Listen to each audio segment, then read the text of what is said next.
오늘은 신명기 23장, 전체적으로는 신명기 법전에 해당되고 있습니다. 그래서 16장부터 12장부터 26장까지 우리가 지금 계속 신명기 법전이라고 할 수 있는 그 내용들을 살펴보고 있습니다. 오늘은 여호와의 총회에 들어오지 못할 자 네 종류의 사람을 얘기하고 있어서, 일단은 생식 능력을 상실한 사람, 그 다음에 사생자라고 한다면 혼외 자식을 말하는 겁니다. 그 다음에 암몬과 모압 족속, 이건 아주 이스라엘 백성에게 적대적인 태도를 취했던 자들로서 그들은 영원히 들어오지 못합니다. 혼외자는 10대가 넘어가야 그 후에부터 들어올 수 있고요. 그 다음에 에돔과 애굽 출신의 사람들은 3대 후에는 들어올 수 있게 그렇게 제안을 했습니다. 그러니까 하나님의 언약 공동체 안에 아무나 들어올 수 없습니다. 이런 개념은 한 번 정도는 깊이 묵상을 해봐야 됩니다. 그러니까 우리가 하나님을 믿는 그 믿음 안에 어떤 하나님의 백성의 거룩한 이름을 가지고 또 하나님과 동행하고 하나님의 역사를 이루어나가는 그런 회중들 속에 어떤 조건을 갖추지 못한 사람이 있음으로 인해서 전체적으로 그 전체 공동체의 수준을 떨어뜨린다든지 또 그 전체 공동체를 어지럽힌다든지 더럽히는 일들이 발생해서는 안 된다라는 그런 의미가 담겨 있는 것입니다. 오늘날에도 우리가 교회 회원권, 그러니까 교회 회원이 누구냐, 교인이 누구냐, 평상시 때는 아무 의미가 별로 없어 보이는데 정작 어떤 법적인 문제가 발생을 했을 때는 회원이 누구냐라는 게 중요한 원칙을 갖습니다.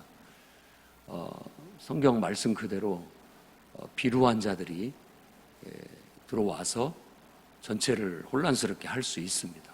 회원의 자격도 없는데 회원이다라고 주장하면서 이상한 논리를 펴고 또 이상한 주장을 해서 전혀 하나님 말씀에 적합하지도 않고 또 교회 공동체를 위하지도 않고 그저 개인의 사사로운 이익이나 이런 것들을 내세우면서 전체를 혼란스럽게 할 수 있는 것이죠. 그래서 이미 출애굽 과정에서 광야에서도 고라의 무리의 반역을 일으켰던 사람들이라든지 또 여러 가지 그때 반란으로 인해서 죽어졌던 많은 사람들이 결국은 그 회원에서 박탈되는 겁니다. 전체 공동체에서 그들을 제외시키는 그런 일들과도 맥락이 같다고 볼 수가 있습니다. 오늘날에도 만일 생식 기능이 상실한 자, 전도하지 못하는 사람, 뭐 이런 식으로 갖다 붙이게 된다면 과연 우리가 얼마나 자격이 될지는 모르겠습니다. 그러나 신약 성경에서는 오직 예수입니다. 오직 예수. 예수 안에 있다면 모든 사람이 예수 그리스도의 그 온전함으로 옷 입었기에 하나님 앞에 다 자격자가 되는 겁니다. 생식 기능을 상실한 사람도 예수가 그 안에 있다면, 예수님으로 옷 입었다면 그는 온전한 하나님의 자녀요 백성이 될 수 있는 것이고, 또 혼외 자식이라는 그런 오명을 가지고 있다 할지라도 10대까지 안 기다려도 예수께서 예수님을 믿고 예수님으로 옷 입었다면 그는 하나님의 자녀가 될 수 있고, 또 암몬과 모압 족속의 후손이라 할지라도 하나님 앞에 적대적이고 원수처럼 행했던 사람도 그가 회개하고 예수만 믿는다면, 예수 그리스도로 옷 입었다면 그는 하나님의 자녀가 되는 특권을 얻게 되고, 에돔이나 애굽 출신 다소 조금 이스라엘과는 친분이 있고 호의적이었던 사람들이라 할지라도 3대를 기다려야 했지만 예수를 믿는 자들은, 바로 예수 그리스도로 옷 입은 자들은 언제든지 하나님의 자녀가 될 수 있다고 성경은 말하고 있습니다. 그래서 우리가 교회에 어떻게 보면 하나님 나라 백성, 천국에 들어갈 자가 누구냐라고 한다면 예수님을 믿는 자, 예수님으로 옷 입은 자, 정말 예수님에 대한 믿음이 있고 예수께서 그 사람 속에 함께하고 있는지 이걸 살펴야 되겠습니다. 이게 복음이고 그것이 우리 그리스도인에게는 생명이에요. 우리에겐 생명입니다. 생명이 있는 사람과 없는 사람을 교회는 가릴 필요가 있고 교회당 안에 출석을 하면서도 생명이 아직도 없다면 빨리 회개하고 예수 그리스도를 영접하고 그리스도로 옷 입을 수 있도록 우리가 지도하고 이끌어줘서 교회 안에 그야말로 자격이 없는 그런 사람이 없도록 우리들이 사역을 해 나가야 되겠습니다. 교회 회원권에 대해서 한번 곰곰이 묵상해보고 여러분들이 정말 교회 구성원으로 그리스도의 몸의 지체로서 제 역할을 잘하고 있는지, 잘 협력하고 협응하고 있는지 한번 묵상해 볼 수 있는 시간이 되기를 바랍니다. 그 다음에 9절에서 14절까지는 전쟁에 출전한 자가 진중해서 정결함을 유지해야 된다라는 그런 것을 가르치고 있습니다. 그러니까 몽정하는 거, 그 다음에 또 용변 보는 문제에 있어서 주의하라고 얘기합니다. 몽정을 했을 때는 깨끗이 몸을 씻어서 정결을 유지하도록 하게 했고, 용변을 볼 때는 진 바깥에 나가서 용변을 보고 반드시 흙으로 덮으라고 그렇게 얘기를 하는 겁니다. 왜냐? 여기에서 그 이유를 설명하는 것은 여호와 하나님께서 우리와 함께 싸우실 건데 그분이 우리 진영을 걸어가실 거란 말이에요. 근데 그분이 다니시는 곳에 부정함이 있어서는 안 되겠다라고 그렇게 말하는 겁니다. 우리 일상생활 속에 하나님께서 예수 그리스도 안에서 하나님이 우리와 동행하실 건데 그분이 나와 함께 하실 수 있도록 항상 거룩함을 유지하는 것이 일상생활 속에 필요하다는 걸 말합니다. 근데 이런 게 아무것도 아닌 것 같지만요, 이런 규칙을 세우는 것이 그렇게 사람들의 본성이 안 하려고 하는 게으름과 그 편의주의 사람의 본성이 있기 때문에 그렇습니다. 꼭 우리도 보면 화장실 가서 깨끗이 뭐 이렇게 용변을 해결하고 와라 이렇게 해도 귀찮은 사람들은 안 갑니다. 편한 대로 해결을 하려고 해요. 그러니까 그런 것들이 만연이 되게 되면 이게 불결해지게 되고, 불결해지게 되면 아니 전쟁으로 나갔는데 거기에서 전염병이 발생을 한다든지 어떤 질병이 발생하는 일들이 흔한 일이었습니다. 이런 게 왜 그러냐? 통제를 제대로 안 따르고 규칙을 제대로 안 지키니까 이런 일이 생길 수 있다라는 것입니다. 뭐 한간에 코로나19가 하나님이 심판하시는 것이다라는 것 때문에 또 구설수에 오르곤 합니다. 어떤 의미에서 맞기도 하고 어떤 의미에서 틀리기도 하는데, 코로나19에 대해서 설명을 할 때 결국은 인간이 스스로를 벌하는 거다라고 얘기하기도 합니다. 지금의 과거에 우리 인류가 이 자연 세계 속에서 어떤 사람의 말이에요. 자연 속에 살면서 우리 인간이 차지하고 있는 비율이 한 25%? 이 정도 우리가 땅을 차지하고 살았답니다. 근데 지금은 한 75%, 거의 대부분을 인간이 다 점령을 해서 살다 보니까 자연의 동물들이나 짐승들이 살만한 터전을 많이 잃어버리게 된 거예요. 그러니까 바이러스 같은 것도 짐승들과 함께, 이게 바이러스는 항상 치명적이지가 않아요. 그 속성이 함께 공생을 하려고 하는 성질을 가지고 있다고 해요. 그래서 바이러스는 늘 우리와 함께 공존하며 살아오고 있었던 거예요.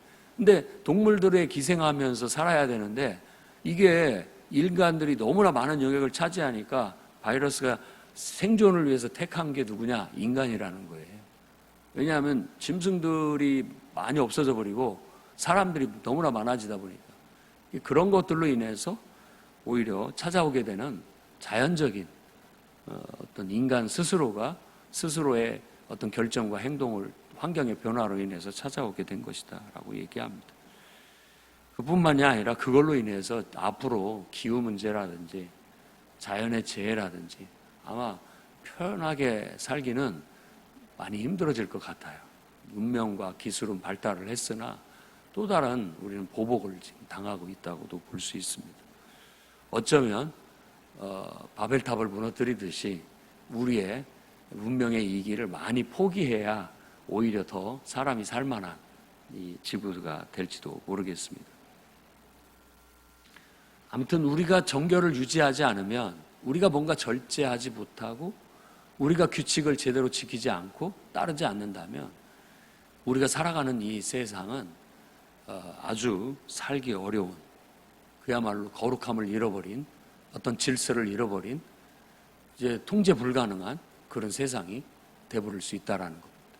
근데 이게 우리는 믿음의 고백으로 하나님의 심판이라고 얘기하지만 사실은 우리 인간의 자업자득이라는 걸 알 수 있습니다. 그 말이 곧 그 말이라고 생각을 해야 됩니다. 인간이 뿌린 대로 걷는 것이 되는 것이죠. 그래서 우리가 믿음으로 살아갈 때는 항상 너무 과욕하지 말고 절제할 때 좀 절제할 줄 알고, 또 전체를 위해서 지금 당장 뭐 어떤 큰 변화가 일어나지 않아도 지킬 것 지키면서 사는 그런 좀 성숙한 시민의식, 또 성숙한 인간으로서의 본분을 다하는, 그리고 인간이 인간만큼 사는 겁니다. 피조물이라는 걸 한시도 잊어서는 안 돼요. 아무리 많이 먹으려고 해도요, 어느 일정한 양 먹으면 더 이상 먹는 건 이제 해가 됩니다. 해가 돼요.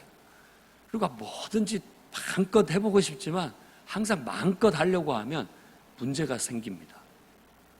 그러니까 이제는 그만이라고 배우듯이 어느 정도 선에서, 건전한 선에서 모든 삶을 누리고, 건전한 선에서 멈출 줄 알고, 건전한 선에서 또 자제할 줄 아는 그런 정결한, 도덕적으로도 정결하고 영적으로도 정결하고 생활적인 모든 면에서도 정결한, 그래서 하나님이 늘 우리와 함께 하시고 하나님의 선하신 뜻이 내 안에, 내가 살아가는 삶의 영역 속에, 또 우리가 살아가는 이 피조 세계 속에 그분의 뜻이 일어날 수 있도록 할 필요가 있다라는 겁니다. 우리는 오직 주님의 명령대로만 행합니다. 주님이 멈추라면 멈추고, 아무리 좋은 것도 주님이 하지 말라 하면 우리는 하지 않는 그런 통제력을 가진 힘 있는 사람들이에요. 탁월한 사람들입니다. 꼭 그 성도로서의 예수 그리스도 안에 복음에 합당한 삶을 살 수 있기를 바랍니다. 15, 16절, 이제 15절부터 좀 자잘한 규칙들을 얘기하는데, 도망 나온 종에 대한 규칙, 도망 나온 종을 만나게 되면 어떻게 해야 되느냐, 그를 원주인에게 돌려보내야 되느냐 말아야 되느냐. 율법은 돌려보내지 마라 라는 겁니다. 네가 안식처를 주고 그 사람이 가고 싶은 곳으로 갈 수 있게 해줘라 라고 얘기합니다. 어쩌면 하나님은 약자의 편에 서시는 것처럼 말씀하십니다. 도망노예, 그러니까 이게 악용될 수 있는 소지가 분명히 있지만 이 전제 조건은 이 노예가 압제당하다가 견디지 못해서 도망 나온 거예요. 사라가 괴롭혔던 그 하갈, 결국은 너무 힘드니까 도망 나갔잖아요. 그런 거와 같은 거죠. 그때도 하나님은 그 하갈의 편을 들어주시잖아요. 약자를 늘 돌봐주시는 하나님인 거예요.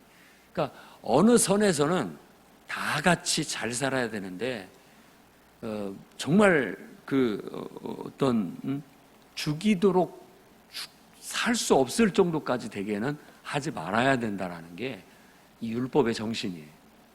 자비, 배려, 약자에 대한 자비, 어떤 배려를 베풀도록 한 겁니다. 그런 점에서 우리가 도망 나온 종에 대한 규례를 이해해야 되겠습니다. 그 다음에 17, 18절에 창기나 남창은 하나님의 나라에서는 있어서는 안 될 일이다. 순결이나 정결을 강조하고 있고, 이 창기와 남창, 이것들은 일단은 어떤 성적인 욕망을 해소하기 위한 국가적인 시스템이기도 하고요. 어떤 의미에서는. 그리고 이 시대에는 특히 우상숭배 의식의 일환으로 이 사람들이 길러졌습니다. 그러니까 이것 또한 마찬가지죠. 우상숭배라는 것 자체가 인간의 욕망을 해소해 주는 역할을 하는 것으로 사람을 이렇게 끌어들이는, 그래서 그걸 우상이라고 얘기를 하는 겁니다. 오히려 인간의 욕망을 막 발휘하게 하는 게 아니라 올바르게 발휘하게끔 하는 것이 궁극적인 목적인데, 우상 숭배는 그것의 질이 떨어지는 방식이고, 오히려 그걸로 인한 요즘 같은 감염병이라든지 전염병은 더 엄청나게 확산될 수 있는 요소가 된 것이죠. 그래서 미디안의 제사장이 발람의 유혹을 받아가지고 이스라엘이 모압 땅에서 우상에 빠졌을 때 그걸 전염병이라고 얘기를 했어요. 연병이 돌았다고. 이런 어떤 욕망이나 그런 것들에 끌리는 것들은 항상 중독에 빠지게 되고 그 연병처럼 퍼지게 되고, 또 그걸로 인해서 전염병이 돌 수가 있습니다. 성병이라든지 또 각종 질병들이 파급될 수 있는 것들이라 할 수 있는 것이죠.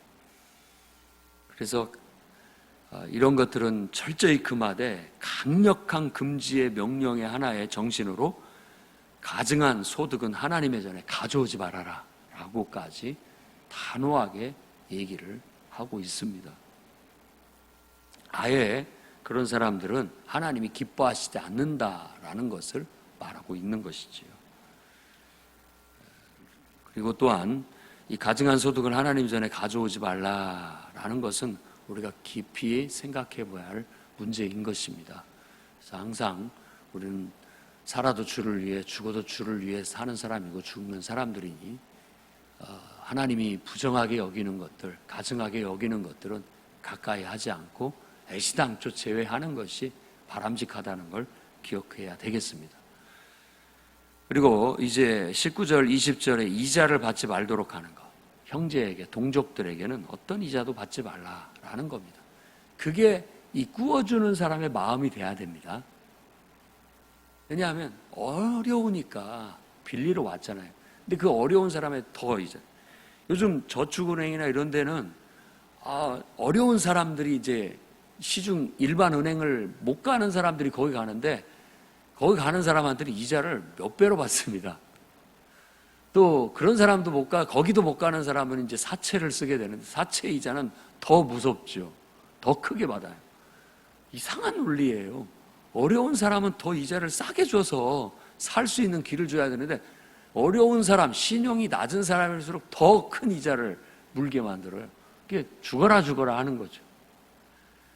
근데 이 성경의 가르침은 그런 사람에게는 재기할 수 있도록 구워줘라. 그냥 이자 없이 구워줘라 라고 그렇게 가르치는 아주 수준 높은 법이라는 겁니다. 그러나 항상 빌리는 사람은 그런 마음을 가지면 안 됩니다. 공짜로 갖다 쓰려고 하는 마음을 가지면 안 됩니다. 여기는 지금 너무나 힘든 입장에서 얘기를 하지만, 그 입장에서 빌려 쓰더라도 자기가 그걸로 인해서 재기를 하고 잘 됐다고 한다면 이자를 주지 않아도 되지만 그래도 고마움을 표할 수 있는 그런 마음으로, 또 빌리는 사람은 그런 태도를 가져야 마땅한 겁니다. 이게 악용되려면 얼마든지 악용될 수 있는 것이죠. 악용될 수 있는 거예요.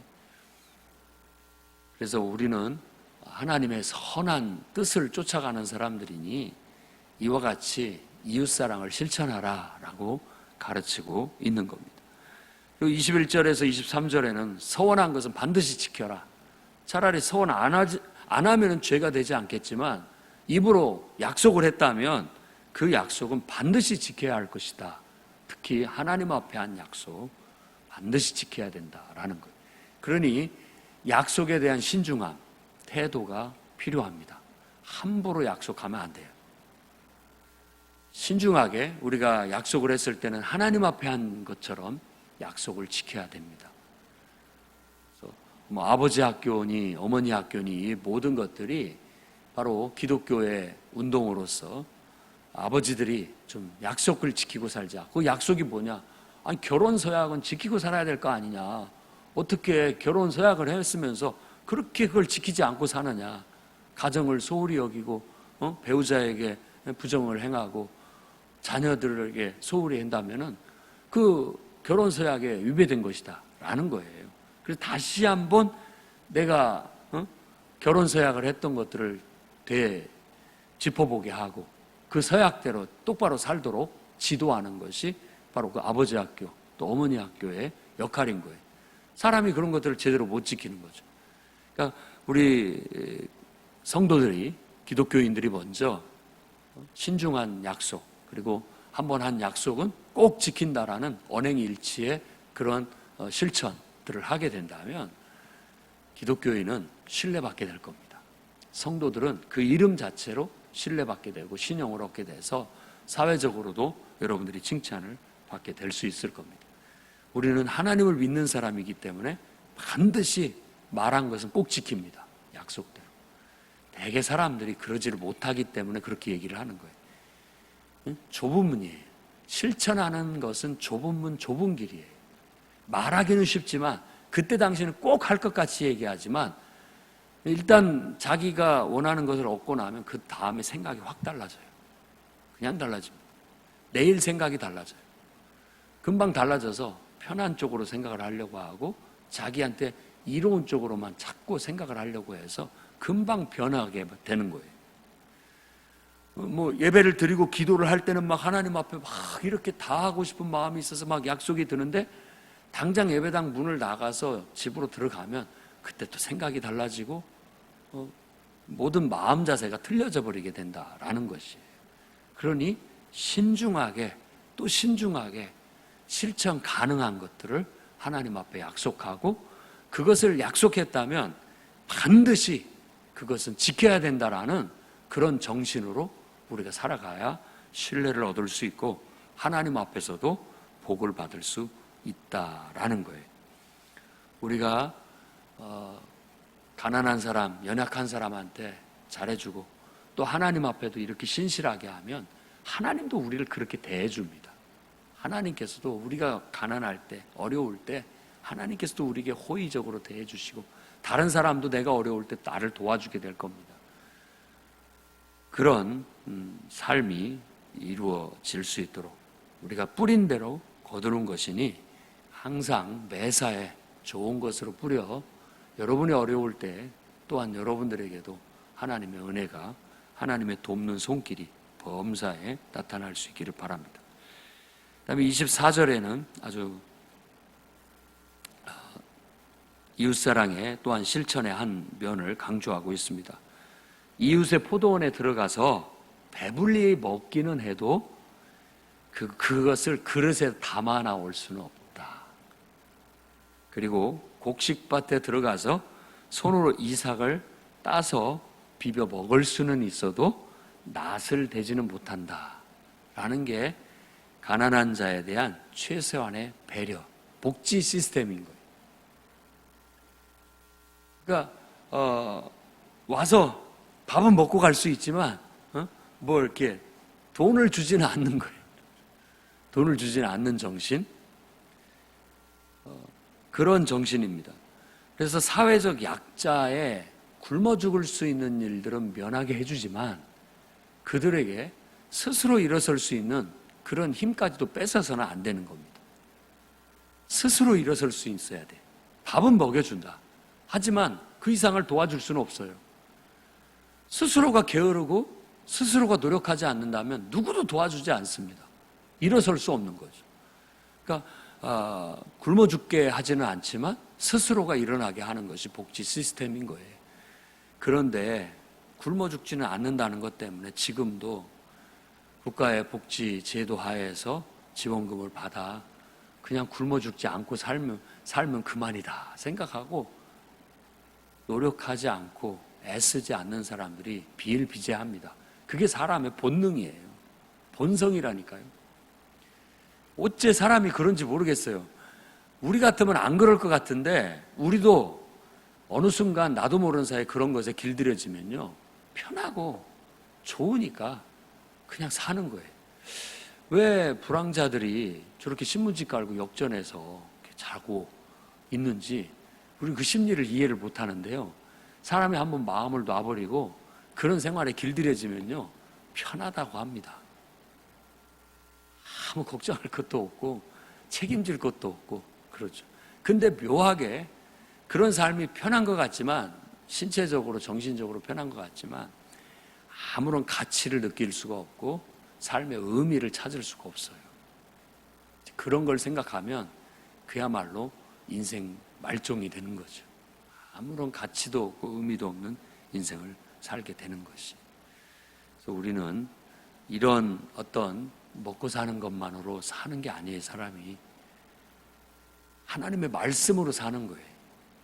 좀 더 삶에 가치 있고 의미 있는 수준 높은, 그야말로 내 안에 하나님께서 계셔서 나를 통해서 이루시고자 하시는 그 위대한 가치를 창조해낼 수 있고 참된 삶의 의미를 정말 발휘할 수 있으면서 사는 것을 꿈꿔야지, 그저 먹고 사는 것만 생각을 한다면 우리는 비굴해지고 또 비참해지고 가치 없는 인생이 돼버리게 되는 겁니다.